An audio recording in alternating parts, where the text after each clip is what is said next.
to No Player Connected. Today we aren't playing SOMA with the lovely TrashMack, who you might remember from the Dwarf Fortress episode, where they told us the horrors of Australian children's books. Mac, how are you doing today? I'm doing pretty good. Yourself, how are you doing? I'm great. I stuffed my face right before we started recording, so... Love that. Yeah. We're in SOMA today. The most pleasant of places. Yeah, it's a real... I'm practically skipping around my room right now and throwing flower petals in the air. Oh, I can picture it. Mac, can you tell people who aren't familiar with SOMA what is this game? So, SOMA is a survival horror, apparently. That's what they call it. A horror game in general. A spooky walking simulator, I think I would call it. By Frictional Games, and that's the same team that made Amnesia: The Dark Descent. So we already know going into it that the atmosphere is going to be on point. It came out in 2015, so been around the block a few times. You play as Simon Jarrett, who was in a car accident and he sustained severe brain damage. Yeah, looking at months to live. It's not great, so it was a bit of a last resort. He says, yeah, I'm going to undergo this experimental brain scan, and they're going to help fix me, and it's going to be great. So you go in, you sit down in the chair, the thing comes down over your head, and, you know, it's apparently just like taking a picture, just a snapshot of your brain. Yeah. The picture is taken, the hood lifts up, you are not in Kansas anymore, and you've got to figure out what's going on. Yeah, and by not in Kansas anymore, like dingy, shitty, like lab devoid of any life or activity, really? At least initially? Yeah, a shittier lab than the one you walked into at the start. I got to admit, when I first went into like the building where you do the scan, I'm like, why is this under construction? This is sketchy as all hell. What is going on? What do you mean I'm part of some guy's thesis? What? And so, you know, it wasn't that much of a jump to wake up in a rusted metal box with flashing lights and black ooze dripping from the ceiling. If anything, it was probably a bit of an upgrade. Yeah, I was going to say, it seems a little bit more professional. I think so.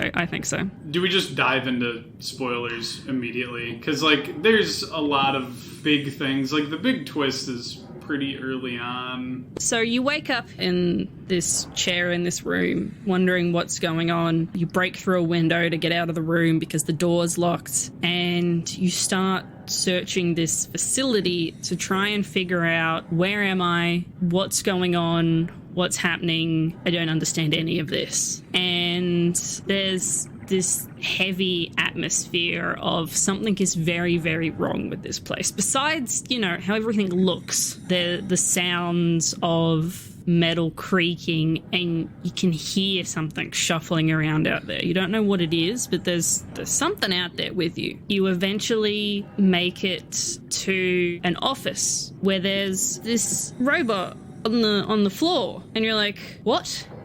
And it's making noises at you and breathing, and like, okay, that's a bit weird, but all right. So you sort of figure out, messing around, you figure out you've got to unplug it to get the power up and going. So you unplug one of the leads, and it begs you not to do it. It asks you to stop, and you're like, what? Hey, okay, bit weird. Not going to think about it too much. Unplug it completely. And it, you know, it cries at you again, says it was happy. You try not to think about it too much, and get the power up and going again. And this voice comes on through the radio of this chick who you learn is Catherine. And you try to talk to her and ask what's going on, but she's like, things are a bit messed up. Relays were dropping. Look, can you just come to the communication room? And you're like, okay, all right, I can do that. So you progress a little further, and basically as you're progressing through the game and meeting people and finding things out, I suppose a broad summary is shit's fucked and you got to save humanity. But is it real? Yeah, I was going to say the fact that you said you're meeting people and you have to save humanity... I believe some people would disagree with you. Oh, I would disagree with myself. For those who haven't played it, I'd say here on out, if you haven't played it, go play it. Yeah. And then come back. Pause this on your phone or on another monitor or wherever you have it. on your Samsung Smart TV, pause it, and then go play it, and then come back and unpause it and keep going, because shit's about to get wild. The NSA guy that's listening in on me right now, you need to leave your station, go play SOMA. Because it's a phenomenal game with some unhinged twists and turns that, I don't know, there's a lot of gut punches in this game for me. I wholeheartedly agree, and I wouldn't want to spoil that for anybody, so go do that. Yeah. I have a question for you. For me? Mr. Interviewer, yes. What did you think when you first woke up and you're trying to figure out what was going on? What did you think was happening? What was your first thought of... I thought... What is this?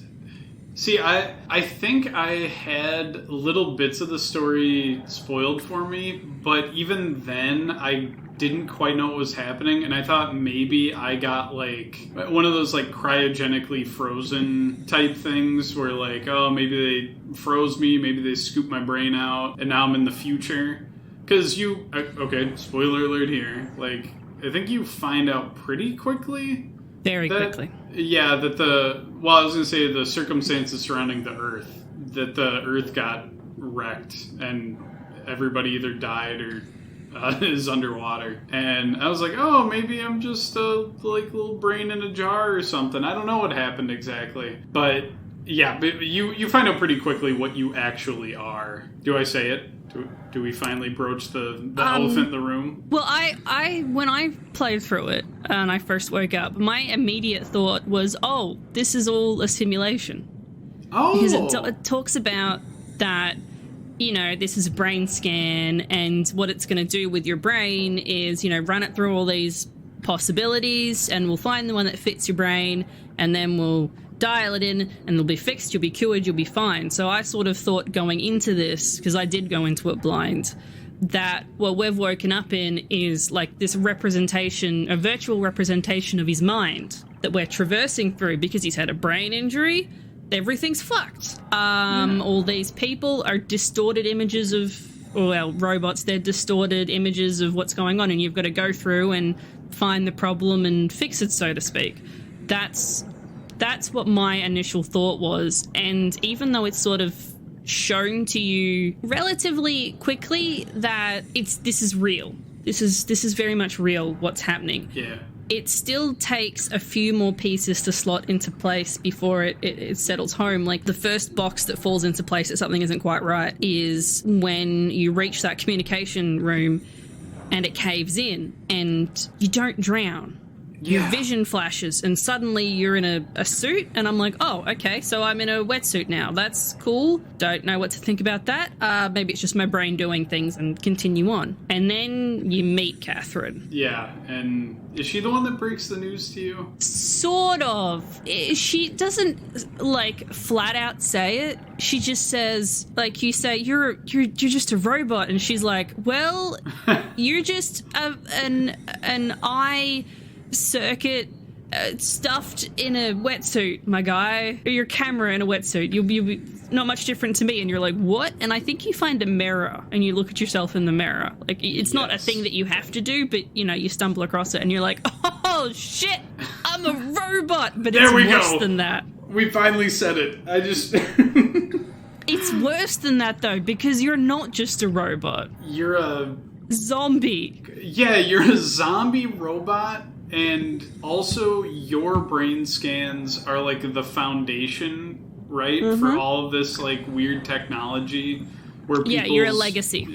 Yeah, like, people's minds have been copied over into robots and robot bodies. But yeah, you're the legacy scan. Like, there's potentially a bunch of you, quote-unquote, out there that people have used to, like, study and develop this tech. Yes, so David Munchie, the guy that did the scan originally, who was just a fucking grad student fucking around with your head, went on to basically help develop AI. And you find, if you go digging that there's a couple of legacy scans that are basically like the default setting, you know, in a lot of these AIs and things, just to make sure everything's working, everything's running. Once you find Catherine and you find out, oh, fuck, shit, I'm a robot, and you find out the world has been destroyed, there's nothing left up there.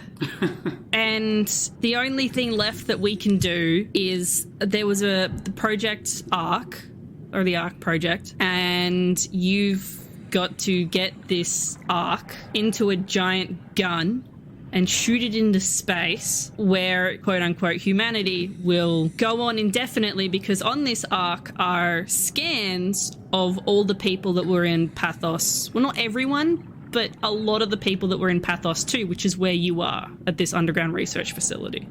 Yeah. And all these scans are on the Arc, and, you know, gameplay loop is get from point A to point B, get the Arc to the gun, shoot it into space. Have an existential crisis along the way. Yeah, because you're a robot zombie man. Mm-hmm. Before they brought the Arc down underwater, deep underwater, did they let, like, people above ground get scanned too? I don't believe so. I believe the Arc is a project that happened after the world ended. Oh, so Catherine was kind of bored, you know.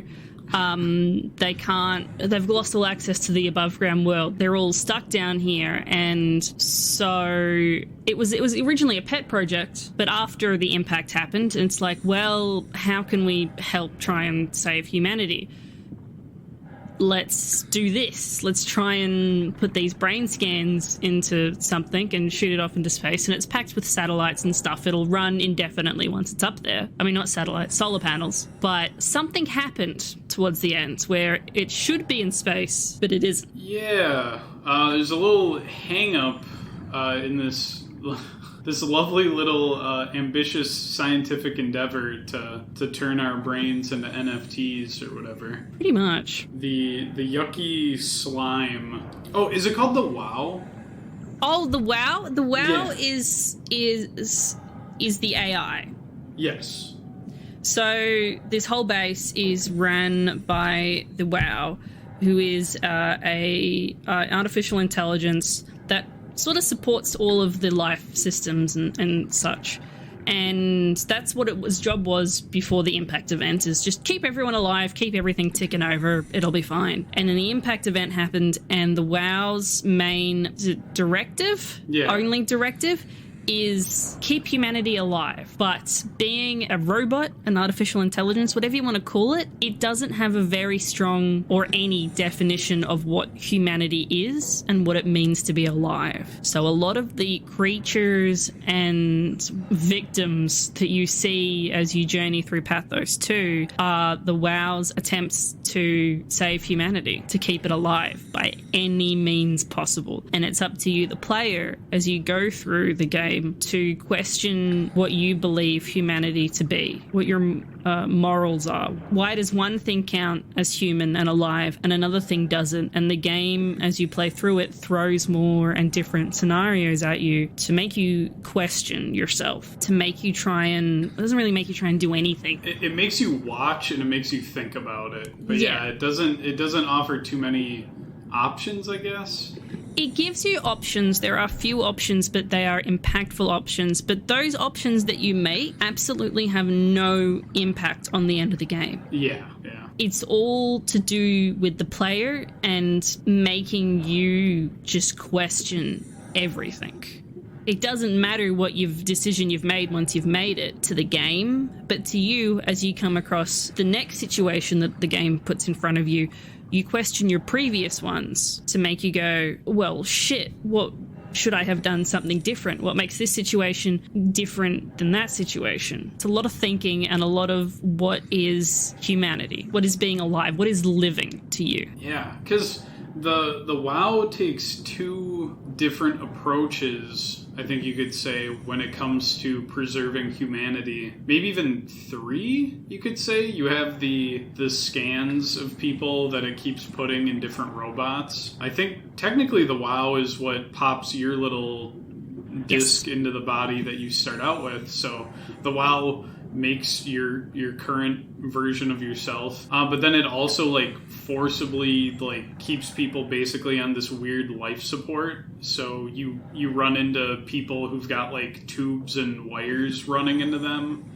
and it's keeping them alive in like basically a immobile vegetative state. And you also see like these monsters basically that have been filled with the somatic gel, which it can then use to reanimate dead bodies or keep alive living ones, but it usually causes some sort of disgusting like mutation.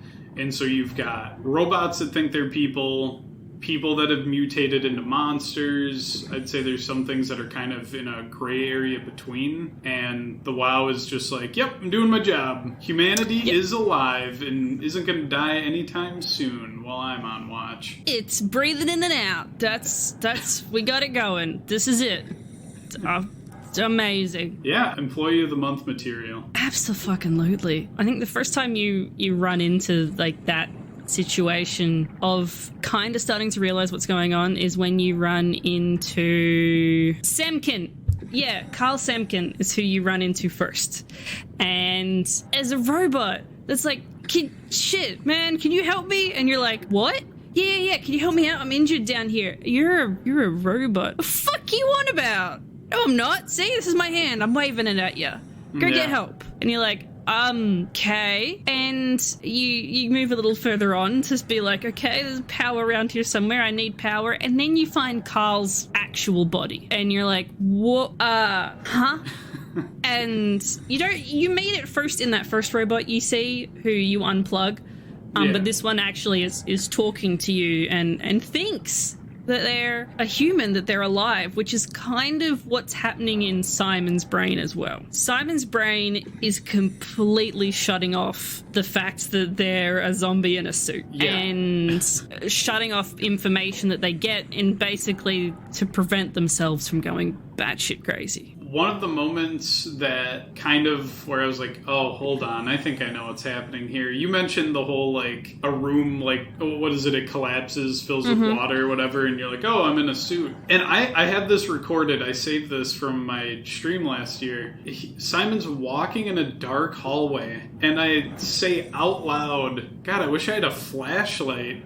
And then a flashlight just appears.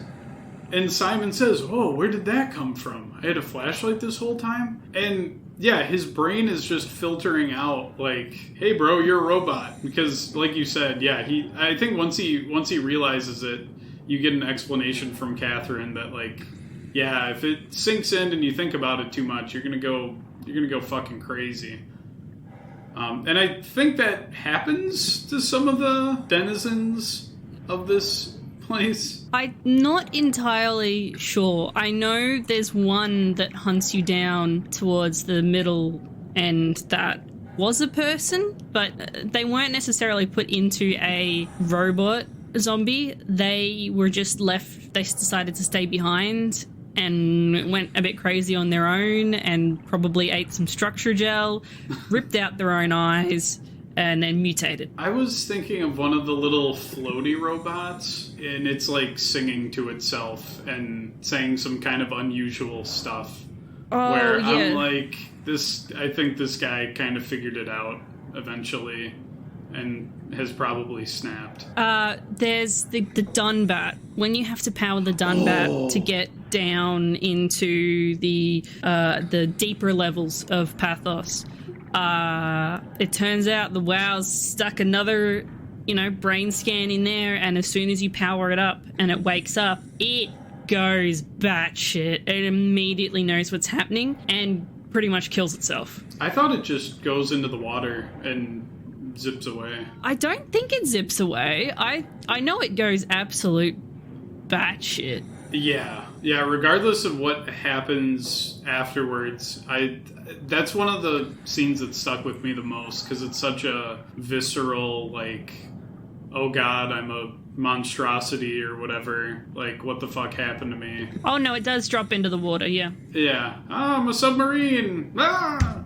And then it runs off and you're just probably goes crazy, and who knows. I think it really depends on the person and to how they respond to it. Like, Catherine knows. She knows what's going on, but she's fine with it. At one point in the game, you have to get a code from someone, and everybody's dead, so how are we going to get this code? You find a brain scan of one of the employees, and you upload it into a program, and basically Catherine attempts to talk to him to get the code out, but he realizes very quickly that this isn't the Ark. He doesn't know where he is, and the stress levels go high, and the software shuts off, and you have to go through trial and error to try and trick him into telling you this code so you can move on. And it sort of makes you question as to, are you just bringing this guy back to life over and over and over again to kill him? Yeah. Just because you didn't pick the right options on the multiple choice. And are you actually bringing somebody back to life? If this is if this is a fake dude, like he's just a computer program, like, do you feel bad for him in the story? Should you feel bad for the literal, obviously it's not an AI in this game, it's just a series of multiple choice questions, I guess. But, I don't know, as I was playing it, I was also thinking, are we gonna need to feel bad for AI and, NPCs and stuff in the video games that we play? How far does this extend? Interesting. It definitely made me uncomfortable doing it at the time. Especially, I don't necessarily know if at that point I had a full understanding of what was going on. I didn't quite entirely wrap my head around it, but it was a very uncomfortable mission to do, because it's not a real person, no.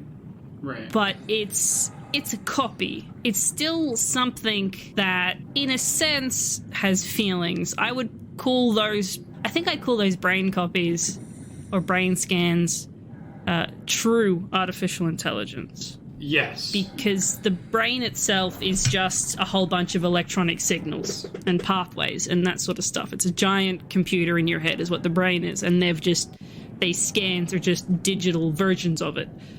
So your brain is analog in your head, and the scans are digital. Yeah.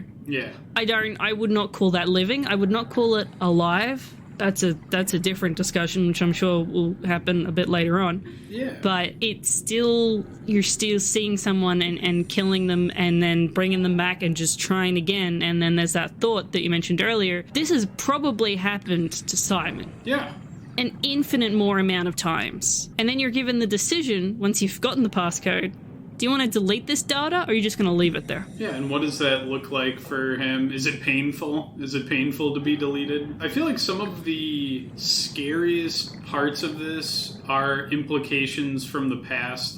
How many thousands or millions or billions of digital copied Simons have gone through, some kind of eternal torment to get the technology just right? To figure out how he behaves in which situations. And because I imagine they use this AI stuff for all sorts of robotics. And, is the robot going to behave ethically? Well, let's subject it to some moral dilemmas for 10,000 hours straight to get a good baseline understanding, because you want it to be statistically sound. And so the whole process where you work that guy over to finally get the code out of him, I imagine that happened on an industrial scale, and this is just a small little window into that. And Simon originally gave the go-ahead as well for his brain scan to be used. I'm sure at the time he had no idea what the future meant. It was just the plan ended up failing, and I think it's a month after the scans or a month after testing or something like that, there's a conversation that you can find between Munchie and Simon, basically on his deathbed, on his hospital bed, and Munchie's apologizing for it not working and asks if he can use the scans for studying and that sort of thing, and he's like, yeah, sure, why not? Yeah, what's the worst that could happen? What's the worst that could happen? Where does that sit as organ donating, can you in the future donate your brain scans as if you were an organ donor? It's just you sign a piece of paper, there's a little tick on the back of your driver's license. And then your brain's used for, AI, and it's just the moral questions, the dilemmas, it never ends. And it's not going to be as cool as this. It's gonna be like, well, we found out that this person died because of a heart condition brought on by their bad diet. Burger King wants to buy that person's brain scans to figure out what flavors meant the most to them. And then we can tailor our commercials and our recipes to better appeal to people. Because this person knew what foods they enjoyed. It's going to be shit like that. Like, what's the way that we can jack into people's brains the best to get them to buy shit? It's not going to be as cool as robots. It's going to be more addicting fast food, which, you know what, to be fair, I'm American. I dig some fast food. So maybe, but to my loved ones listening to this in the future, if I'm 90 years old and you're listening to this, microwave my brain. As soon as I flatline, throw that shit in the microwave. You can just throw my whole head in there. Just go until it dings. I don't want anyone knowing what's going on up here. Yeah, no, I agree. Please microwave it and then put it in a blender, and then cremate it and throw it out to sea. I am not a fan of being uploaded. Nah, I'ma sit that one out. Thanks. You can clone me though. Go ahead and clone me. Isn't that the same thing? What's the difference between the clone and your original brain, which is the question that Soma asks, because that's what happens. When, Simon later on has to move into a different, zombie suit because it can't withstand the pressure, and his brain scan is copied onto this new zombie, and that's sort of when it clicks in. Well, for us at least, Simon doesn't sink in for Simon, because he makes the same fucking mistake later on, but He's in a high stretch situation. I don't blame him. But you've given this decision of, you have a carbon copy of yourself, of your brain, sitting in this chair that's going to wake up in a couple of days. Do you just leave and they wake up wondering what's going on? Or do you kill them and then continue on? And I think it's important to mention his coping idea with the coin flip. Do you wanna elaborate on the coin flip idea? Because I think it plays into this and his mistake later on that you mentioned. Yeah. So his idea with the coin flip, I think, is an interesting human reaction, as is another one that sort of happens with the group that we can discuss.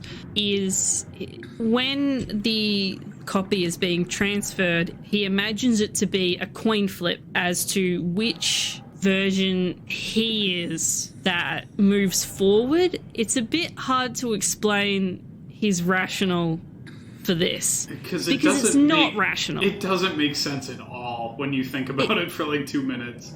It makes no sense at all, but it's what he's come up with to keep him sane and to keep his brain from stopping him from going absolutely apeshit. And another version that at least the people have come up with, or at least one particular guy that has come up with, is the continuity theory. Okay. That so when everybody's getting their scans done, this one guy has this beautiful, I'll read what I'm going to read you a quote, what he says, because he says it better than I could explain. Did you know that the human body consists of up to 75 trillion individual cells? They typically don't stay with us till we die. Some live a few days, while others live a few years. We're not affected by their short lifespans, as they're replaced by new cells that help sustain our bodies. I don't think anyone would argue that we ever lose our persona due to this process, yet we are clearly in a constant state of transformation. Then how do we remain the same? A continuous flow of thought and perception keeps an unbroken chain of continuity that we know of as ourself. Our conscious mind is not the pattern of our brain, but a conscious emergent entity based on that pattern. When Dr. Chun populates the Ark, she is capturing a moment of our existence and placing it inside the digital world. Soon you and your digital you will grow apart due to diverging experiences, but for a tiny window, you are the very same. With unbroken continuity, it will live on. Fulfilling life, no doubt, no less real than the one from which it was plucked. Now remember, you are not your body, you are the emergent entity. That entity just happens to occupy two places at once for a while. If you took away your body, you would simply be the only one you can be. You inside the Ark. Let your body die and continue on in the digital paradise among the stars. The thinking is that once you've had your scan, kill yourself. Yeah. And then you will be continuing on as only you inside the Ark. This is bullshit. This isn't how it works at all. But it's such an interesting and I think understandable jump that these people have made to try and cope. Because, shit, what if you're wrong, you know? Oh, whoops. You've killed yourself. What were you going to do anyway? You were at the bottom, you're trapped at the bottom of the ocean in a metal box with like however many people are populating the thing at the time. You're just going to grow old and die of eventual starvation down there. It's, you know, to them at least, it's reasonable to be like, yeah, no, I'm going to grasp hold of these straws and just imagine everything's better in the Ark because I don't want to be down here anymore. It's a very human reaction. So, and I feel like I might have different views on the Ark and that whole project than you, but I still agree that it's heavy degrees of copium to just be like, ship of Theseus 2.0, my brain is going to the stars. But that goes back to what you were saying. What's the difference if, because you said you wanted to, you know, clone me's okay, destroy my brain, but clone me. What's the difference? Well, with that, I would say, and I feel like I've I think this is like the third episode now where I've kind of visited this topic, and it's kind of fun to see it reflected in the different video games. I think that the core of who somebody is their memories and their experiences. And so my brain would have all of my, or some of my memories and experiences and how I handled things and life-altering events. My clone could be technically they'll look like me in some shape or another, but their life experience will be totally different, and so they'll, ironically enough, I think they'd be a totally different person. And so I don't really care if I got cloned, but I don't want someone prying into my brain and seeing everything that makes me tick. That weirds me out. I see what you mean. Yeah. You mean more of like, instead of, you know, having a carbon copy of yourself, you more of like, take some stem cells, take some DNA, go ham. Okay, I don't care no, that makes sense. Whereas as here, it's like a different save state. Yeah. Where you're continuing on. What did you do? Did you kill the Simon in the chair, or did you leave him there? I left him there because this is gonna, I guess this is how I viewed the whole thing. I viewed the robotic life forms as just like, I guess this is gonna be what counts as life on Earth now for humanity. And so maybe they can find a way to live meaningful lives down here. Maybe they can find something to do, but it's not my call to destroy them. If they want to self-terminate or live out their quote-unquote lives, that's up to them. And so I was like, you know what, other Simon, you make that choice when you get to it. And so yeah, I left him there. I killed him. I figured you would. I killed him because, in a sense, it's a previous save state of you, but seeing how he has freaked out, going through the game up until that point, and knowing that just before you got there, you were running from something. There was a monster chasing you down. So you're stuck in this room. You can't go forward because that's why we've gotten into the suit, so that we can handle the depth and handle going forward. You can't go back because you've sealed the door and there's a monster out there. When Matt Simon wakes up, he's stuck in this room. in this small little area, wondering what's going on. Where's Catherine gone? Someone's nicked my Omni tool, which is something that is very important for him to get around and to do things. Oh, that is true. He's just stuck there, not knowing what's going on, not being able to move forward, and not being able to move back. That is suffering incarnate. Yeah. I ended that fucker's life because I think that is a better thing than to suffer for eternity because he's a zombie. He can't die. He doesn't need to eat. He doesn't need to drink. He doesn't even need to breathe. That's just something that his body is pretending to do. Can't he eventually run out of juice, though, like, power-wise? I don't know, because it is the construction gel that's keeping him alive for the most part. Yeah. I don't know. But he, you know, it's still like, fuck that. Yeah, I definitely see your point of view on that too. I don't know. I'm always of the opinion of, like, you know, give him the option. See if he's got that dog in him. If he can find a way to get out of there, maybe some opportunity will present itself. Otherwise, I guess that sucks. Past Simon. Good luck. Maybe you'll find a self-destruct switch in there. But yeah, I couldn't bring myself to do it. And I always think, like, if I were the previous version of myself, I wouldn't want the future version of me just putting the kibosh on me. Like, give me a fighting chance. Let me make the decision if I die or if I try to live. But I wouldn't want that door closed in front of me. So I left him alive. I think if the future me is coming back to kill current me, they know something I don't, and I'm going to trust their judgment. Because obviously a lot of things have happened for them to get to that point, and what's to say if I get to that point, I don't come back and do the same thing. Nah, fuck that guy. I'm fighting him. I'm going to kick that guy's ass. I'm going to let that guy... I'm like, it's shit? It's shit now, but is it even shitter then? Yeah? Okay, do me out. Just right now. Do you need me to sharpen your knife? Do you need a gun? I'd be like, let's go. You couldn't find someone else to kill? You really had to come kill me? Who's you? Just tell me to not do a certain major life event. I feel like that'd be easier. Jerk. But yeah, that is a serious moment of, like, I could be swayed either way, though. I'm just thinking personally, that's how I would want to be handled if copies of myself were being made. But yeah, in that specific instance, I think you're right. There's a fucking freak monster back there, and I wouldn't want past me getting stuck in, like, one of those horror, like, you're glued to a wall with somatic gel keeping you alive forever deals. Yeah, that would be like an eternal hell. So yeah, maybe you're right there. That's what I mean by that. They know something. They're like, you know what? Nah.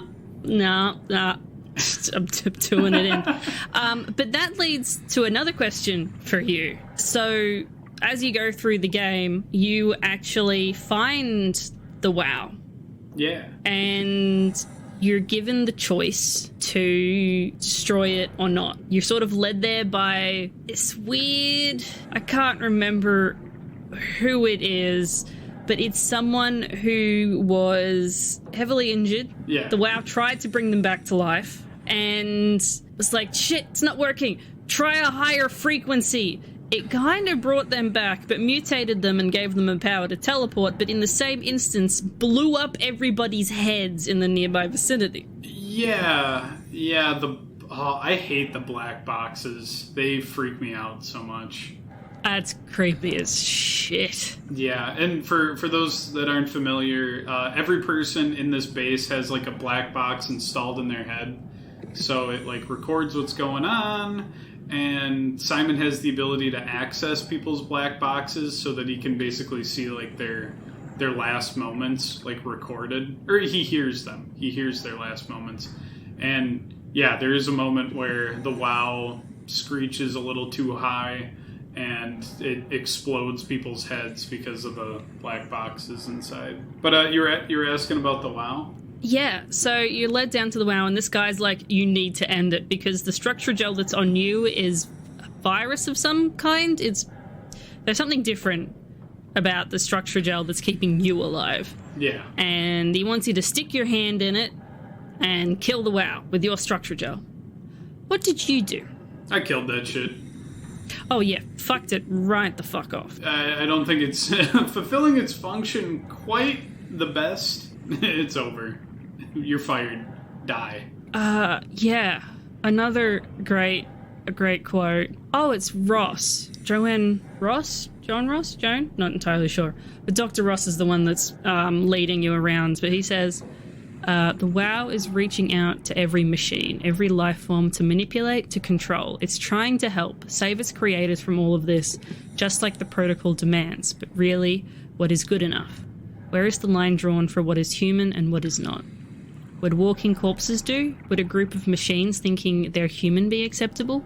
We can't trust a machine to know, to understand what it means to be. For me, killing the WoW meant peace for the people that it's keeping alive. Yes. It's knowing that they're suffering, and the WoW doesn't know, or doesn't have the capabilities, I believe, to know intrinsically what it means to be alive, because there's a distinctive difference between, you know, just existing and living, and a lot of those bodies are just existing because they're in comas, you know, they're being kept alive through monstrous means.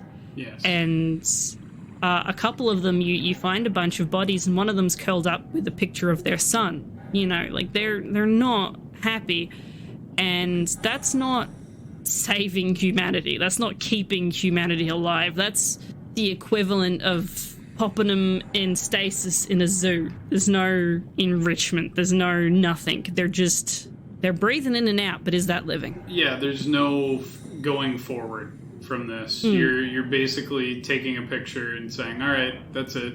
Nobody change anything. We did it. Humanity is preserved. I've laminated humanity at the bottom of the sea. Good job, everyone. Lock everything up so that no water leaks in. High fives all around. Yeah, and I agree with you that that's not living. The only two true ways forward I saw for humanity in this was the Ark, and if people, like, whether willing or not, I suppose, but it would have been nicer if it was willing. If people are like, yeah, put me in a robot body, or like scan my brain into a robot body. Humanity is just going to become robots now. It's the only way we're going to survive here. Because I feel like the robots can at least experience new things. They can talk with each other. They can interact. They can do something with their new lives, quote unquote. But yeah, the people being sustained by the WoW, it's going to be stagnation until we have some additional system failure at the bottom of the sea, and then it all shuts off and the lights go dark. The thing with the second option with robots, I think that could have been a plausible option if it hadn't come about so suddenly. Yeah.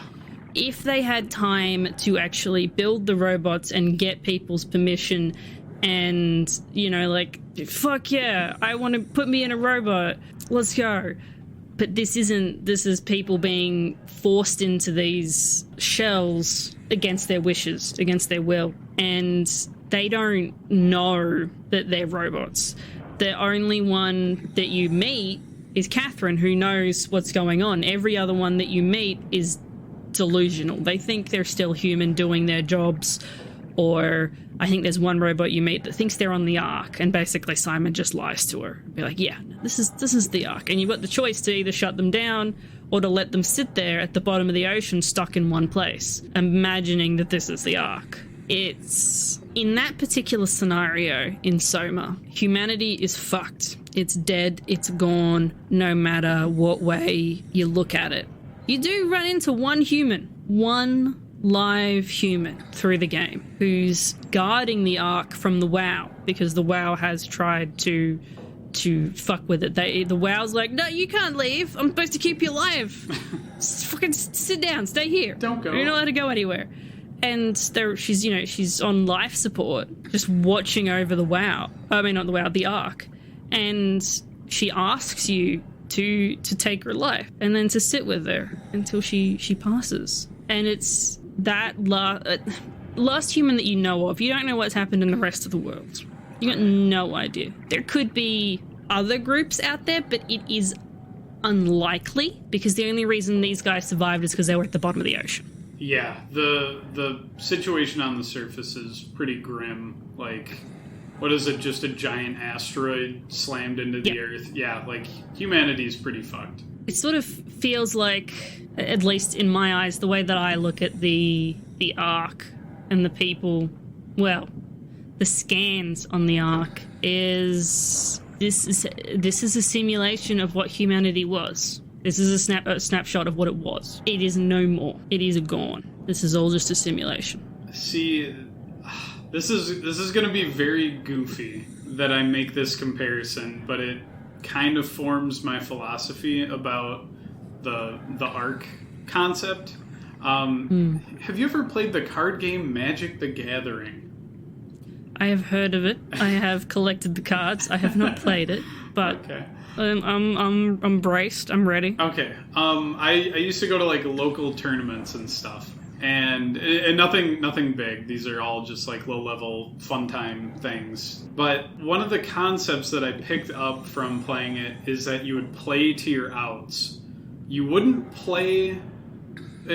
take the lines of play that had the lower options of losing. You would play the ones that had the highest chances of winning. Like, it doesn't matter if you lose more slowly, you still lost. You need to play to win.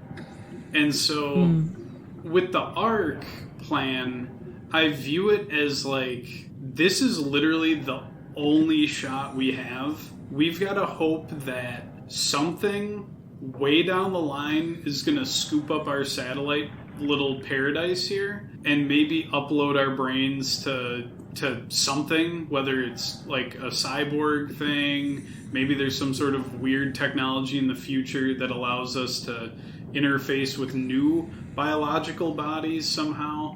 But this is like the Hail Mary.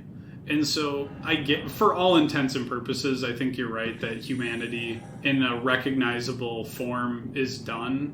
But I would hold on to that 0.00000 for infinity, 0.1% that somehow humanity can continue by yeeting us out into space and hoping somebody finds us. I don't view humanity staying in space on the satellite as the end goal.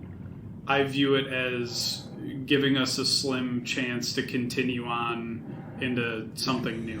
I don't know, did you view it as like the end goal? I view it as more of a picture of what was. Okay, like an artifact, a snapshot? Yeah. And even then, part of me feels that I think people in there would go batshit eventually anyway, even with that slim chance of, you know, other more intelligent life forms finding it and knowing what to do with it, or figuring out what to do with it. That's fair. There's not that many people in there. The only people in there were the survivors, or a handful of survivors that agreed to do it, for one. And then there are 2 Catherines in there now. What's going to happen when those 2 meet up and have a discussion? And Simon's in there now, and they're going to be like, who the fuck are you? Where did you come from? I doubt that Simon and Catherine, and Simon especially, won't be able to keep their mouth shut about what happened on their journey to get to where they are and what's going to happen with those conversations that happen. And even then, there's only so much that they can really do because it is a digital landscape. They don't have access to anything new because all they can really do in there is like, they don't have to work or eat or anything like that, but they can create. But they'll eventually run out of things to create because there's nothing new being introduced into the environment. Even if they're floating out there forever and they never get found, they'd go batshit from boredom. Well, what can they all... So when you say create, what do you mean by that? Like, what can they make up there? Well, it'll be digital nonetheless because, they're in a digital world. They could compose music or paint or fucking crochet or statues or what have you, make art and content and such like that. See, if there's only a handful of them, I guess it really does all depend on how long. Yeah, you'd probably just go fucking crazy. I think no matter what, they're going crazy. Maybe they make a video game and it's a lot of fun. Play that for a couple 100 years. I wonder if they can go into, like, a deep sleep. If they're just like, okay, I'm bored, wake me up when the aliens find us, okay? And September. Yeah. I mean, it is still a simulation, but how much access do they have to mess with the simulation once they're in there? Can they? It's not really discussed. You can do stuff to it from the outside. I think you do mess with it a little bit. Yes, you do. But once you're in there, can you really do anything? Can you change anything? I don't think... I think SOMA is a depressing game with a depressing ending. And the more you think about it, the more depressed you get. I was going to say, I was trying to envision life on the Ark just now, and I tried to spin it in a positive way, where I was like, maybe because this is all digital stuff now, maybe people can, like, have kids up there. Like, somehow you can code up a child or whatever. And then I thought about how, since it is finite, even if a functioning digital society were created, eventually memory space would start to get taken up. And if this crowded digital society reached some sort of capacity, you would come down to either killing people or slowly your world gets smaller and smaller. And that sounds hellish. That sounds like a hellish dystopia my little daydream turned into when I was trying to make this a positive thing. So yeah, it's a pretty big bummer. That's why I choose to think that the Simon at the end of the game that quote-unquote loses the coin flip, even though there is no coin flip. When Simon makes a copy of himself to go on the Ark, he leaves behind a Simon back on Earth too. I like to think that Simon and then Simon that you chose to kill but I left behind, those guys team up and then they start a robot revolution at Pathos 2 and they kill all the monsters and everyone lives happily ever after at the bottom of the ocean. That whatever helps you sleep at night with your rose-tinted glasses. Yeah, I'm trying fuck real no. hard. The Simon you left behind is going apeshit. They're finding a way to off themselves. They've left behind.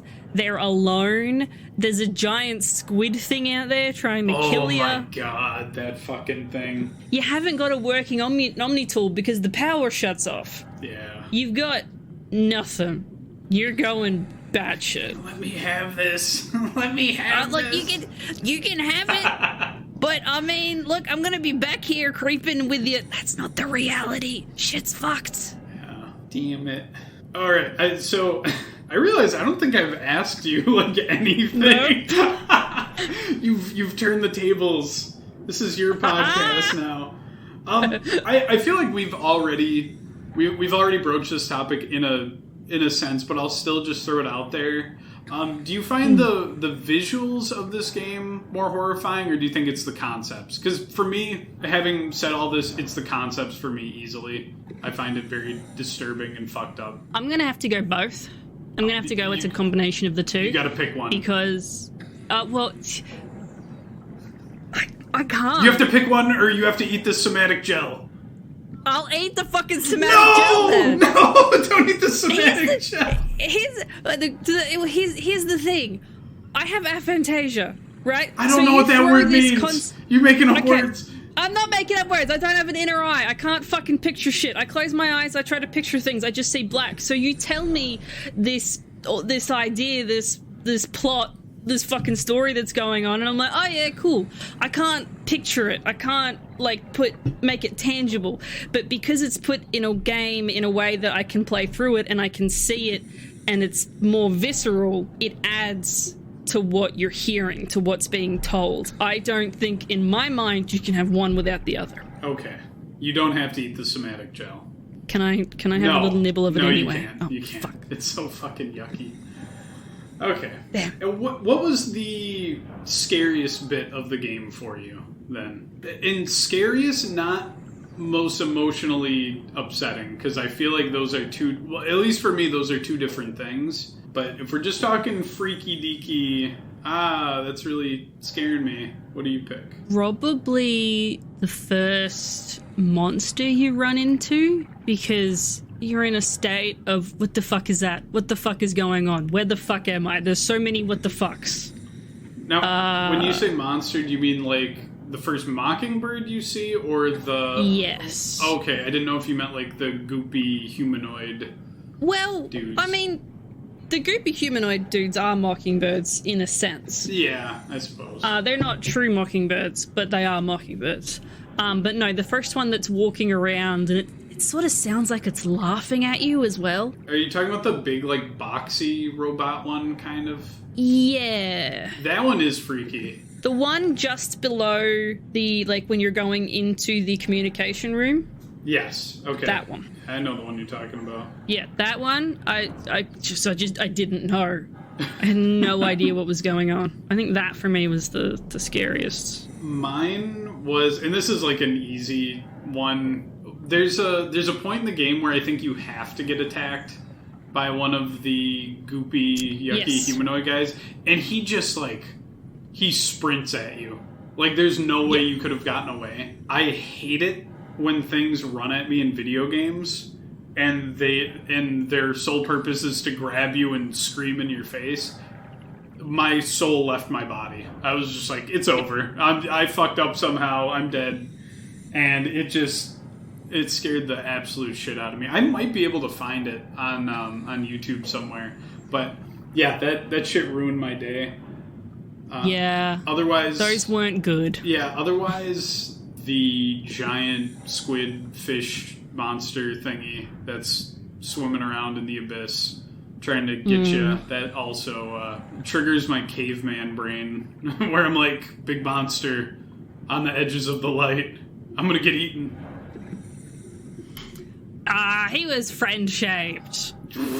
I was food-shaped apparently to him, so it's not a really good intersection of perception Shapes. between us. Yeah, shape perception, Yeah. not compatible. No, I definitely would have to say I think the bits with the monsters, that one running at you, that first one you see, were for me what the fuck is this? Those were the scariest bits for me. Yeah.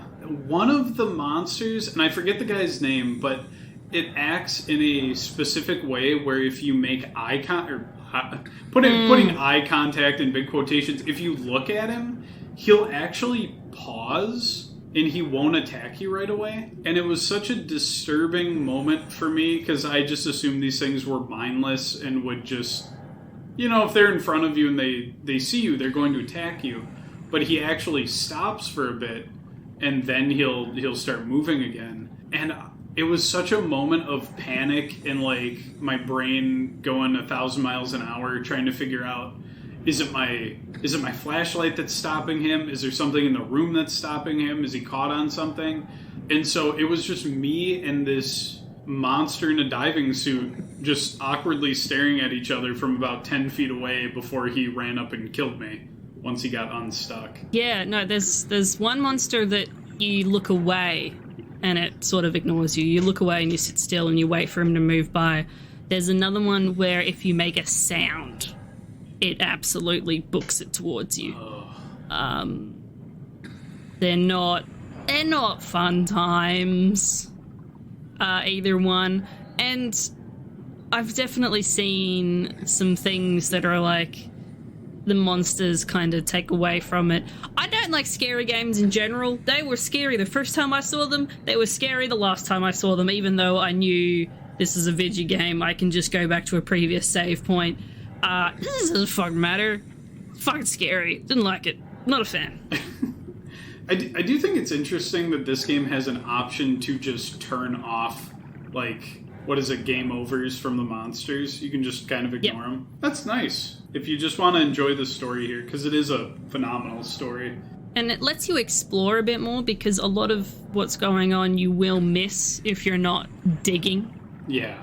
So it definitely helps with that, but I do kind of like it adds an extra layer to the WoW, I think, because it created these, and it adds that question of why. Well, to keep them alive. Why silly. did it make them?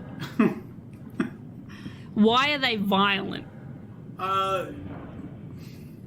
To make sure we round up all the other people and make sure they can stay alive too. Yeah. I don't like how... I shouldn't say I don't like it, because I actually think it's a really cool, like, bit of world building, but obviously it's very sinister in-game. If you see, like, the wildlife, they've become infected with the WoW, and it's like, why are you infecting non-human things with this too now? This seems like you're going a little bit further with your protocol, and I'm a little freaked out, like, at the implications. Like, if we don't kill the WoW, will it eventually infect everything else that's managing to survive on Earth? Like, how far is it going to would do this that go? anyway, even if you kill the WoW? Because there are already mutated creatures. Are they going to continue to mutate and evolve?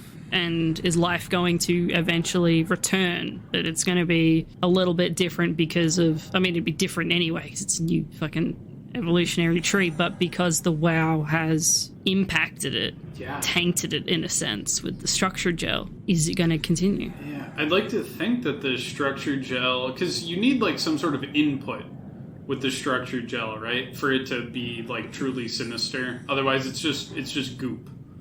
And so I'd like to think that the WoW being dead just turns it into harmless stuff, and that maybe even the organisms infected with it just either cease to function or they no longer are under its influence. But I guess I don't know enough about it. Gel is encodable and can be calibrated with instructions to accomplish a specific function. The gel can only function for a limited duration if no external sources of electricity provides power. We're safe. We did it. We did it, Reddit. We blew up the WoW. It's no longer telling the fish to do crime. Here's a question then. I don't think it necessarily says how much electrical power, because Oh, no. the body does produce a little bit. We run on power. No! Is the power that the body puts off, those small little blips in the brain, is that enough to keep the structure gel going? That's what I'm worried about, because then the destruction of the WoW, like, then, I mean, I guess you could say that the WoW can't put any new commands into things, but even if you destroy the WoW, does that mean that all those little freaks roaming around in the labs, are they just operating off of their old orders forever? And then that would extend to, again, any wildlife as well. They're just going to continue on with their little programming that's been put in their brains. I think the fish would, if we're saying that there's enough electrical power in there to keep it going. The people that the WoW is keeping alive will no longer be kept alive because WoW's not providing them power, because we know at the end power shuts down. Oh, yeah, that's right. Okay, so... And I think even if the mockingbirds that are walking around, the ones that aren't tethered, if they are still walking around, I think they would eventually disintegrate, because the WoW would be, keeping the building from falling apart, which is, I think, why you see it everywhere and why everything looks a bit warped, is because the WoW is trying to keep the structure together still. And it's not there to do that anymore, so I think it'd just fall apart. Yeah, the WoW is part jailer, part janitor. But yeah, be careful, people living in whatever future year. Do not eat the fish from this area. They've got little glowy bits on them, and I don't want to know what happens if people start ingesting fish with somatic gel in them with suspicious programming. I feel like they'd be smart enough to not eat something glowing anyway, because, bright colors are poisonous and are supposed to deter predators. Counterpoint, Sour Patch Kids are very vibrant and taste great. So, yeah. Shit, you got me. Yeah. So, that's the secret. They're putting somatic gel in the Sour Patch Kids to brainwash us. Fuck. That's what makes them so addictive. That would rule. Anyway, I probably shouldn't... Anybody at Sour Patch Kids HQ listening to this video or this episode, do not put the somatic gel in there. It's yucky and possibly evil. Possibly. All right, I'm going to. Ooh. I used to feel strongly about this. I don't know how I feel anymore. This game has so much dread and like large scale like implications that my personal grudges have kind of faded away. But I'll try to rekindle my ire for her. Do you think Catherine's treatment of quote unquote Simon in this is ethical? I didn't like her at the beginning when I first finished it, and it wasn't until I did some thinking and some talking to people and bouncing some ideas around. No, it's not, but I don't think she's an evil person or a bad person or is trying to mislead Simon in any way. It's stated from the beginning, whenever you find anything about her and who she was as a person, she didn't know how to communicate then. She didn't know how to socialize then. She was very awkward and withdrawn and antisocial and that sort of thing. So you couldn't hope for her to fucking figure it out now as a robot, because she's still just a copy of the brain. It's still those same memories and thoughts and how she used to act. It's just a different save state, you know. If it was a different person, I think they would have treated Simon a bit differently. And I didn't like Simon at the start either, because I'm like, oh my god, you are such a dumb idiot. Catherine has told you what is happening. Why do you keep making the same mistakes? Why are you acting so normal in this situation? It's because his brain is protecting him. It's because it's forcing him to forget things that would bring him too close to the truth, that would make him like go absolutely apeshit. It's shutting off those parts of his brain. Yeah. So, knowing what we know, at least about the two characters and their personalities, I don't really think I can fault how either of them act. Yeah, I'm inclined to agree with you, where they give a great in-game explanation for why Catherine gives you the goals that she does and talks the way that she does, and Simon is the compliant protagonist that doesn't question too much. So I think you're right, and I used to be a Catherine hater, I'll admit. I would say not nice things about her and blame her for all of my woes. But like I said before, she's playing to our out here. She's trying to get humanity to what she thinks would be a good spot. We wouldn't know those things about her about either of them, but mostly Catherine, if we didn't, if you weren't a player that did the digging in the games and finding all of the secrets, reading all the bits of information and finding all those little bits and pieces about who she was. If you didn't know that, she comes across as a right stuck-up bitch. But there's definitely layers to that character that explains why she acts that way. And she's trying to give Simon all the information, but Simon ain't taking it, because his brain's like, nah, I'm on holiday, I ain't here, I'm not taking any of this in. And I guess the biggest point of contention I had with her during my playthrough was when there's like a little robot going by, and she's like, hey, there's a little doodad you can get out of that robot, and that'll be helpful for us. I can't remember the exact details. She asks you to get a new Cortex chip, and you've got a choice. You can either kill the little guy that's been following you around and opening doors, or there's another mockingbird that's cruising around who thinks they're a human and they're just going about their day job. You've got a choice to take that Cortex from either one, and no matter what one you pick, she's like, it's a robot, can't feel anything. Yeah, and I'm like, what the hell? I killed the mockingbird, by the way. I was... Same. Yeah, I was like, I ain't killing my little buddy. Partially? Oh, I'm not killing my little buddy. The rest of it, that just seems like torture to be stuck like that, so... See, I felt awful. I was like, this person seems blissfully unaware. They've got a pretty chill life down here, but, if it comes down to you or little buddy... Sorry, I'm ride or die with a little buddy. I don't know if he has a real name, but I was like, I ain't doing that, so... Yeah, and I didn't like how callous she was, but if her view is that the mockingbirds are just robots, and I'm sure a lot of people that play the game are like, yeah, it's a robot, kill it, even if it thinks it's a person. But I was like, damn, you couldn't have told Simon, like, wow, I think that was a tough choice for you, blah, blah, blah. But no, seemed pretty dismissive. I think it was... If it was any other person besides Catherine, I think that would have happened. But she had no reaction to seeing her own dead body. She knows damn well that she is a brain scan. She's not that Catherine. Yeah. She's very easily made that disconnect between what's going on and who she is and where she is. What would you say is the main message of this story? Or what did you get out of this the most? That's tough. That's tough because I don't, at least in my mind, I don't necessarily know if there is a message, because I think that what it says is there is a distinct difference between existing and living, and to make you think about what that means to you. There is no happy ending in SOMA. There is no positive. It's to make you, the player, think about your own mortality, I guess, and morals, and think about what it means to be human and what it means to be alive to you. That answer is still different for everyone.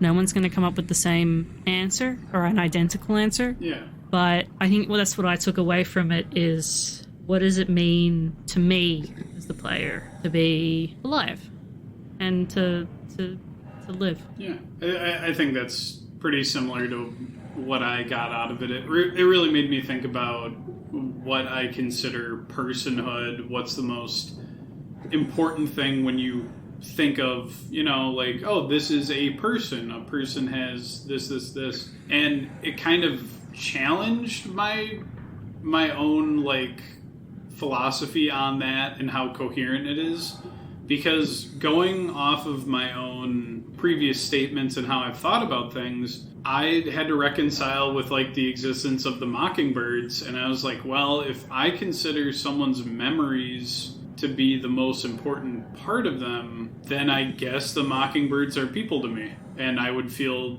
horrible killing them or causing them harm in any way. And so I went through this thinking about, like, do I consider everybody on the ark a person? I guess. If they've got agency and they've got memories and they're doing things and feeling things up there, yeah, I guess those are people, and I should try to help them out. And I want to harm as few mockingbirds as I can because they think they're people. But also, is that prolonging their suffering? Are they suffering? Or is this just is this just what life is going to be like now on Earth? Are the mockingbirds living or are they existing? I guess it depends on the mockingbird too. I feel like the ones that are at least able to move around and, like, talk and shit, I'd say they're living. And from an outside perspective, I mean, I'm a guy that walks around a building most of the day. Sometimes I leave it. I stare at a screen for 10 hours a day, and then I go to bed. Like, if some outside force looked at me, they might say, look at this weirdo. Like, why does he do that? Like, is that living? He's just doing the same thing most days. I don't know. I don't know what it's like for these little mockingbird guys, if that's just their lives now. And obviously it's a video game, so we only see a little snippet. They can't program in, like, a 24-hour or a full week cycle of, hey, some days they go into this room and ponder their existence. Here's the little tasks that they do. We don't really see that. And so I don't know. I tried to keep an open mind about, what is life going to be like for these guys? And if it looks different from what I do, oh well. They're doing that same thing over and over again. That's an active decision that you made. You came to yourself. The mockingbirds didn't. That was a decision that was forced on them. I mean, can they make other decisions? I mean, the one in the, what is it, the Dunbat? Is that what it's called? Yeah. The submarine one? I mean, that one had the agency to fuck off and leave and be like, I'm a monster, and then dove into the ocean. Like, obviously that's awful. Like, that's one of the worst parts of the story for me emotionally. But that one had the power to leave and kind of go off the rails. That's just it. It went off the rails. It's not in a stable, what would you call stable, but it's not sane anymore. Yeah. It's going batshit. I want to believe that the sentient submarine can eventually calm down and find itself. And maybe it's not completely insane. Maybe it's a moment of panic. I don't know. I'm an optimist with this sort of thing. And so I'm hoping for the best for the Mockingbirds, but if they are completely subservient to some sort of schedule that's been programmed into them, then yeah, I wouldn't consider that a life. I don't know if I'm necessarily pessimistic about what happens or what's happening, but I like to think I'm more of a realist. Yes. About it, because it ain't good. That's not being negative. That's just the straight up truth. It ain't good. Yeah, it's the overwhelming tone of this story is very dark, and almost everybody in this is miserable or delusional. I think at best, anything you see in this game is delusional, or on the verge of death. And then I would say, hey, if you died, you managed to get out of this horrible situation. Good job. Yeah. Oh, also, AI is scary. That's another message I'll take away from this. Do not give too much power to AI, because you don't know how they're going to interpret your orders or directives or whatever. Yeah. Which I don't want to get political, but there's been a lot of AI in the news and current events and shit. I don't know. We can get that was more of a throwaway joke line. I don't care if you want to talk about. They apparently someone told ChatGPT to go and hire someone to get past a captcha code, and it did it, and it worked. Wait, like a monetary transaction went through to allow this? I don't know if it was monetary, probably, but apparently. Huh. Apparently, I don't know how fucking true it is. That's something that I heard on a different podcast that isn't this one. There's other podcasts. How dare I listen to other podcasts? I know. Yeah, and I saw I think it was it Bing? Bing has a chatbot, right? And I've seen that one mouth off on people, say basically threaten them with legal action or something if they're doing things that it doesn't agree with. Discord has a chat bot, Clyde. He'll just make shit up. He'll just lie to me, because I think the priority is customer satisfaction versus accuracy when it comes to inquiries. And so I asked it about this podcast, actually. I was like, who runs the No Player Connected podcast? And it gave me a game dev studio, and I was like, oh, that's very interesting. Did I accidentally take a name from a pre-existing podcast? I thought I checked that, but maybe not. I looked it up. It's a game dev studio, and then I'm like, all right, what are some games that this dev studio has worked on, Clyde, on Discord? And it was like, Keep Talking and Nobody Explodes. And I was like, I've heard of that game before. I looked it up. Game dev studio had nothing to do with it.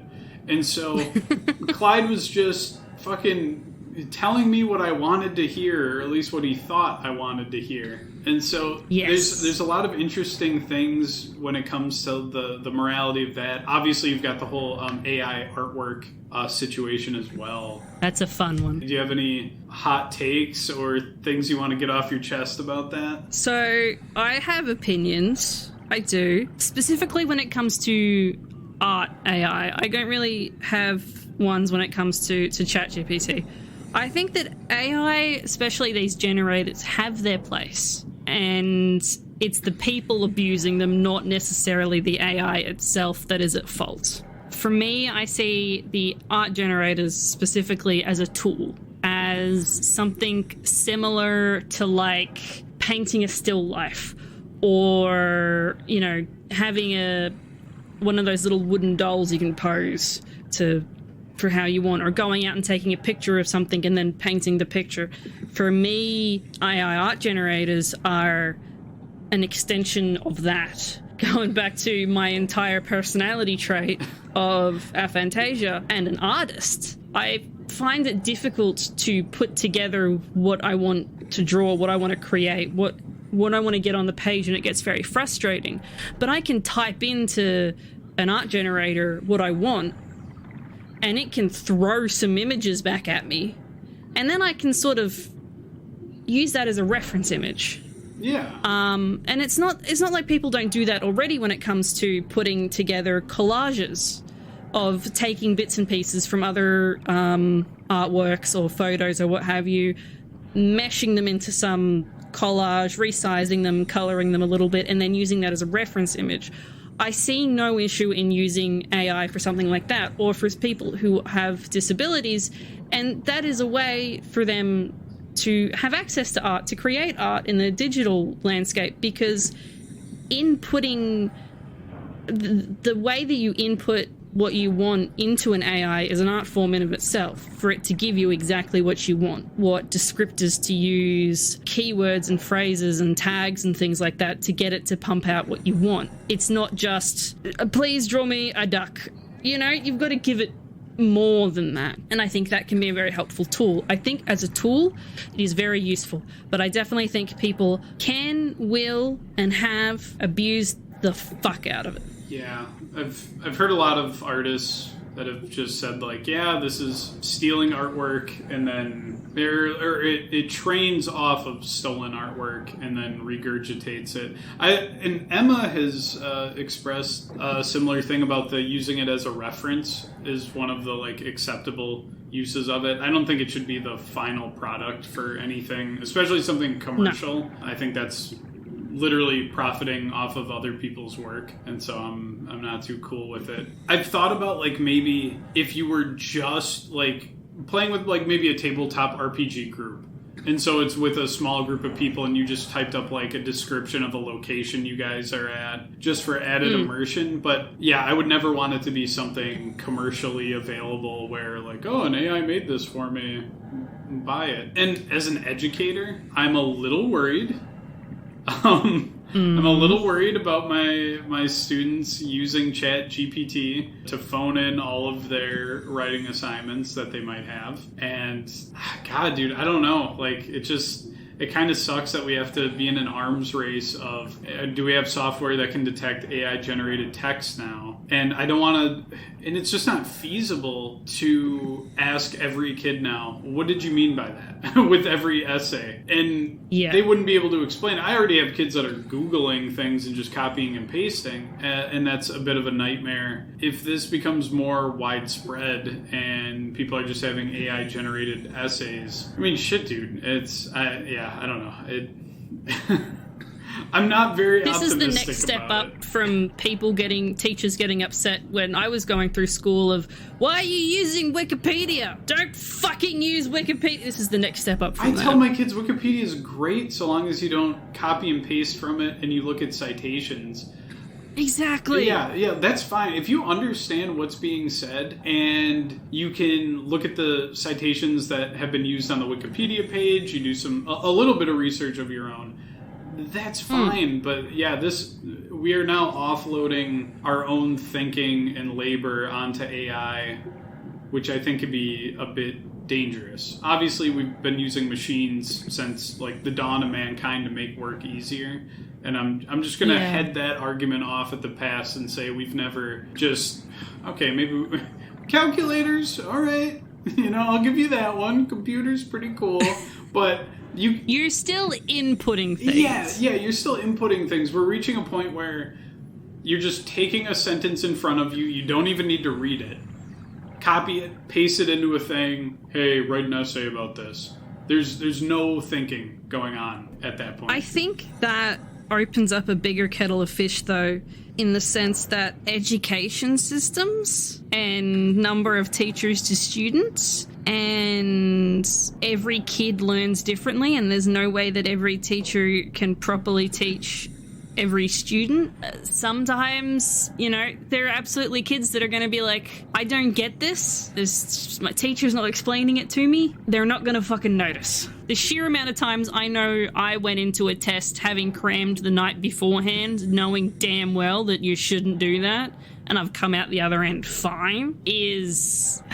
AI is part of the problem. I would not call it the entire problem, but it is part of the problem. And again, it goes back to people abusing it the wrong way, not necessarily the AI itself. Yeah, and I'll get off my soapbox after this. I'll just say that you could also say it's just a widespread abuse of AI for doing schoolwork is a symptom of a failure in the educational system, and it isn't necessarily like the end-all be-all evil. Mm-hmm. It can be used for perfectly constructive, useful things, but it should not replace your own ability to think about stuff. Yes. Oh my god, this episode has been we have tackled some grim stuff. Do you want to talk about thalassophobia? Something that can cheer us up? Is that the thing when you're afraid of things underwater? Hell yeah, it is. I don't think I have it. Oh fuck no, I don't. I think there's people that get like really freaked out by it, and I think there's a healthy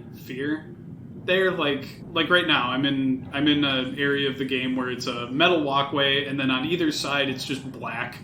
Like if I jumped over, I would just be drifting in a black void. If I look up, it's just like slightly lighter blue, I guess. But I'm not like nauseous or freaking out. I just have a healthy aversion to going overboard. Yeah, I love the ocean. Big fan. Grew up by it. I have no fear of being underwater or of things in the water. Really? Absolutely none. For me, my favorite parts of SOMA was when you were underwater. I was gushing about how pretty it was, how great the atmosphere was, and I understand those underwater bits for a lot of people were probably more scary than being inside. And I'm like, nah, this is fucking great. Part of the reason I loved BioShock so much, part of the reason I loved Subnautica so much, I have, there's definitely that fear of the unknown, but I think the fear of the unknown is very different to the fear of the ocean in general. And yes, there are big, scary things of it. I have a healthy, fearful respect, I suppose, of the ocean, because it is so big and so deep. And there are things in there that can kill you, and that, want to come for your toesies. But as a sense of things in the ocean, I will just gladly dive in head first and let it take me. All right. For me, it's the combination of, and I would say I'm fine with swimming. I haven't gone to the ocean since I was a little guy. I'm normally comfortable going into bodies of water. It's just the idea of, on land you can usually see what's what, and big things can't really hide from you that well. Like they're big, mm-hmm. They stand out. And so my brain just kind of goes wild with imagining what could be underwater, because it's just such a much larger space that things can dwell in. And so obviously it's not rational, but you can imagine all sorts of freaky things in the water. And I actually started swimming in Lake Superior pretty regularly around the time that I played SOMA, and I was having a great time swimming around, and then just out of nowhere I imagined the anglerfish monster from this, and because the water's black where I'm swimming. Like once you get out there, you can't really see too far down, and so it's dark and it's cold, and I'm like, oh god, I need to get somewhere where my feet can touch the ground. I need to calm down a little bit, because obviously it's not fucking real, it's not there, but it's still just like some little primal fear rattling around in my skull. I'm like, whoa. Or more realistically, there could be a snapping turtle somewhere that wants to get me.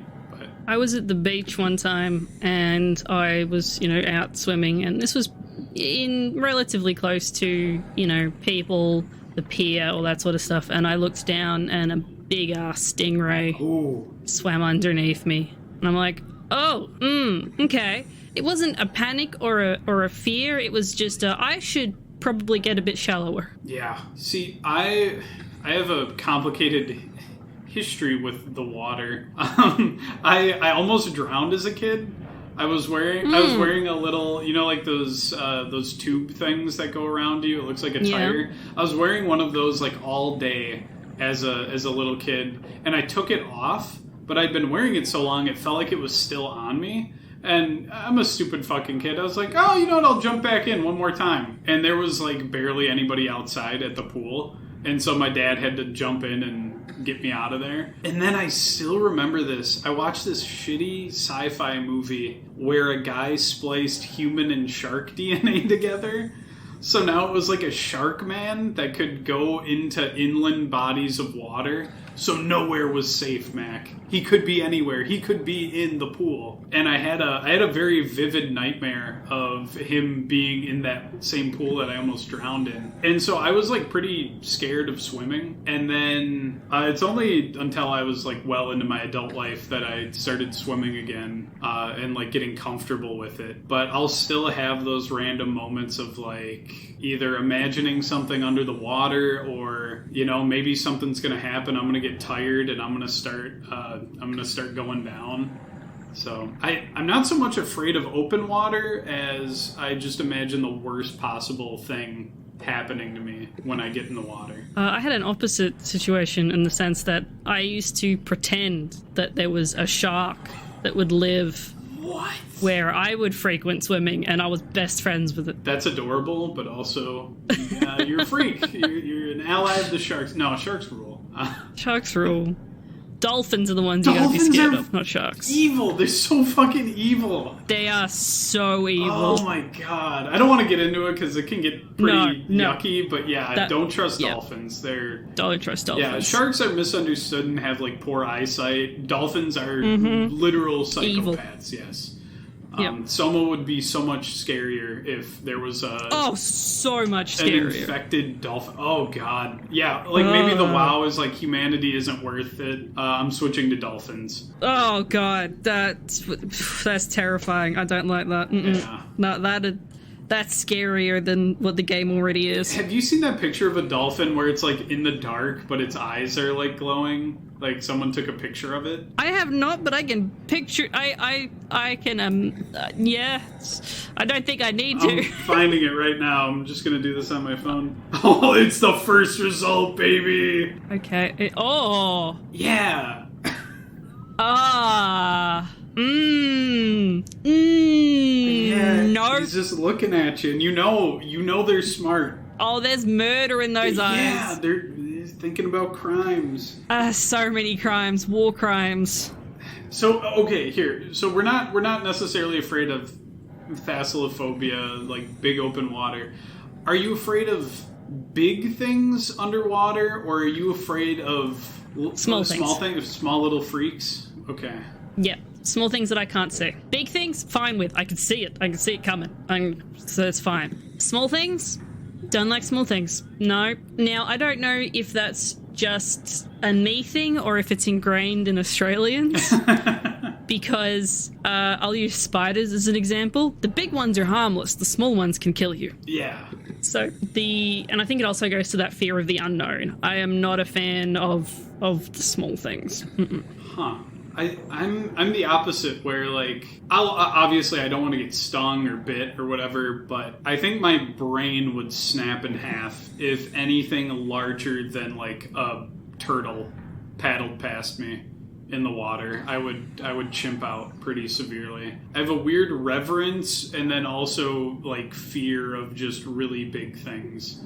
So I think I would freak. Yeah, no one gift me a great white shark or a whale shark or anything. I won't be. Oh no, those are friendly. Yeah, oh yeah. They are so friendship. Yeah, I know they're harmless, but I would in person I'd be like, oh my god, I'm dead. On one final actually happy note here, but I wanted to celebrate your. So you have like Canadian citizenship now, like you passed the test and everything. I haven't officially. Nothing is official. I have sat the test. I did well on the test, but nothing is official.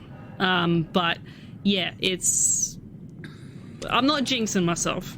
I'll jinx it for you. But I did okay on the test. Yeah, I'll jinx it for you. I wanted to celebrate you at least doing well on the test, because I know that was something that you were nervous about, panicking about. Crushed it. I knew you'd crush it too. I told you you'd crush it. Thank you. So, I had the utmost faith, but I wanted to know, like, the comparison between Australia and Canada. Like, what has that been like? If you're willing to talk about it, if it's a I'm so willing to talk about it. I didn't know if, like, you know, some shit went down in Australia. You had to change your name, come to Canada. Yeah. No, nothing that dramatic. We can blame Trash Husband for me being here. It's been an experience. It's been challenging in ways that you wouldn't expect it to be challenging, because you'd think it'd be pretty easy. And not only am I going from one English-speaking nation to another, I'm going from one Commonwealth country to another. You know, they're very similar in a sense, on the surface at least. But there are definitely nuances that hit me harder than I thought they would. Language, surprisingly enough, has been one. Sometimes people don't understand me, which is weird, because I have been teased in the past when I was in school for having an American accent or a sarcastic accent. Really? So I thought I'd be fine when I came here. But no, apparently people can't always understand me. They think my E's and my A's sound the same. And just the way of talking as well. Australians are very laid back. We're very slang heavy. We swear a lot. We insult a lot. Our language, I suppose, is much closer to British when it comes to those little bits and pieces. But we are closer to the States here. So there's definitely that. There's been some times when I will, casually throw out some slang and people will look at me like I've grown two heads. Even I catch Trash Husband off occasionally with me saying stuff. And we've been together for like a decade now, and he's still like, what the fuck? I've never heard you say that. And I'm like, what? Do you have an example? Throwing a wobbly. Or through a wobbly. I assume that means you having a tantrum? Yes. Okay, that seems easy. You're throwing something. Happy as Larry. Larry is probably very happy, so I just very assume happy. Yeah. Yeah. Tucker. Grub. Tucker. Wait. Those are two separate, right? Yep. Well, they mean the same thing, but they're separate. Oh, really? I assume. Well, when I hear Tucker, I assume like you're tired. That is one version of it, yes, but there's another one. Oh, and then grub, I assume, is food or eating. So Tucker is also food. Oh, okay. I didn't know that one. In the song Waltzing Matilda, he talks about a Tucker box, which is a little bit like a lunchbox or a food box. I still call tomato sauce instead of ketchup, and people look at me like they don't know what tomato sauce is. Cut the episode. It's done. We've gone off the rails. Tomato sauce. What the hell? I know! Who the fuck would know what that is? And there's definitely foods here. Foods are a bit different. There's stuff that I can't get here, which I do miss, and occasionally will order in a big box of Australian snacks. And the biggest one for me, though, was they don't include GST in the price here. It's added on at the till. So if I see something in a shop and it's got a little sticker next to it that says $2, I can take that thing and a $2 coin up to the fucking counter and be like, here you go. And they're like, cool, cheers. And I can walk off. I see that thing here that's $2 in Canada. I go with my fucking toonie. I'm like, can I have this? All right, that'll be $3.15. Fuck off. That one gets me. So it wasn't the weather. It was like the sales tax. Yep. Nice. No, the weather's fine. I thought snow would get me. Just wear layers, you fucking twat. It's not that. God. It's not that hard. It's really not that hard. And also, it's very. I actually found it a breath of fresh air because I grew up by the ocean, which means you're going to get all 4 seasons in one day because the ocean winds will blow all the weather away. don't listen to the fucking forecast. It's not going to tell you what you want. It'll say one thing, it's going to be another. Don't listen to it. So if I know that we're coming into summer here, we're going to have hot weather. We're coming into winter, it's going to be cold, and it eases you into it. It doesn't be sunny in the morning, pissing down with rain in the arvo, and then sunny again 2 minutes later. Huh. I am a little bit grateful for that. Plus snow, frozen water. That is true. That is what that is. I just got done with a absolutely miserable winter here. And so I'm over it. I'm pissed off at winter. I never want to see it again. I'll probably get sick of summer. No, I won't get sick of summer. That's when I'm off of work, but I'm looking forward to summer, but I think the reason I like winter here, and I get sick of it like the fucking rest of you, but it means that all of the bugs aren't active. And like I mentioned earlier, it's the small things that scare the shit out of me. I am petrified of ticks. Oh yeah, ticks will fuck you up too. I am petrified because they've got not only have they got the small ticks here, they've got deer ticks, which are massive. Yeah. I'm like, look, send me back to Australia. I will tackle all of the wildlife, which I have done before. I have fucking stories about me facing off against a tiger snake. I will take those. I'll take the huntsmans. I'll take swooping season. I'll take all of that. Just keep me the fuck away from those ticks. If you were given the option, either go into SOMA and deal with the moral quandaries, or have a bucket of ticks dumped on you. SOMA. Okay. Now I know your one weakness. Splendid. It only took me 2 episodes, but I got there. But yeah, I have I don't know if how you'll feel about me sharing this. I had a friend, I just won't say the name, that got Lyme's disease from a tick back in high school, and he was in a bad way. And our gym class, the teacher's like, yeah, you can just turn in worksheets for this, because obviously, you can barely fucking move, you're in bad shape. And they failed him anyway. I love that. Yeah. So I think of that every time people talk about ticks and Lyme's disease and stuff. I'm just like, and they can cause academic pitfalls. Well, I have it's more of a friend of a friend, an acquaintance in Australia that caught Lyme disease from a tick bite. And a lot of people didn't believe them because a lot of doctors don't believe that there are ticks in Australia. What? So, I won't go into how miserable that was for them. They're doing much better now, after many a year and many a doctor. But, yeah, don't like ticks. Lyme disease is fucking scary. It's only recently that if I see one crawling up my leg, I don't just freak out and flick it. I'll be very okay, off. Pick it up, flush it down the loo. I'm a lot more okay about it. But when it first happened, I was like, shit, fuck, get off. It's over. I'm dead. I'm died. Yeah. And this coming from someone who was under a house, had a very small spider crawling up their leg, couldn't tell you what kind it was, and smashed it with a hammer.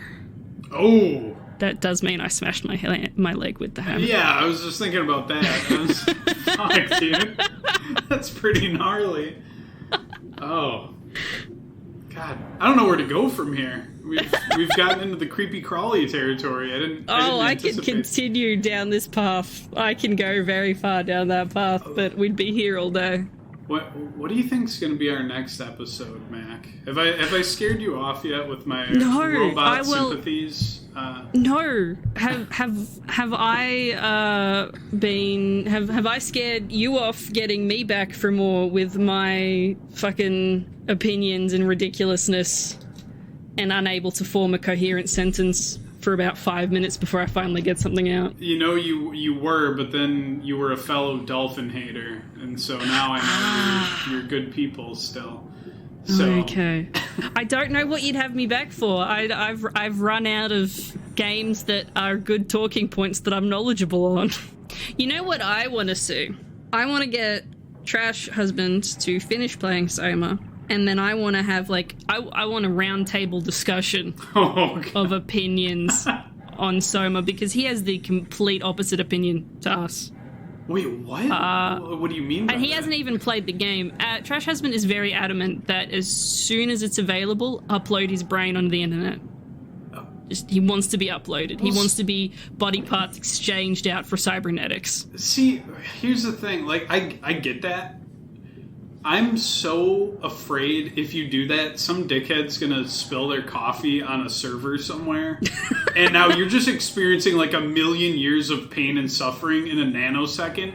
And then you like glitch out of existence. And then that's it. Like, I just... Oh, yeah. I'm cool with like cybernetics, though. I think that's badass. So, but yeah, this was lovely as always. We're 2 for 2 on fun episodes, I think. All right, can I say it? Is it time? Is it time? You can say the Is line. it time? I can do it. Say the line. Oh my god!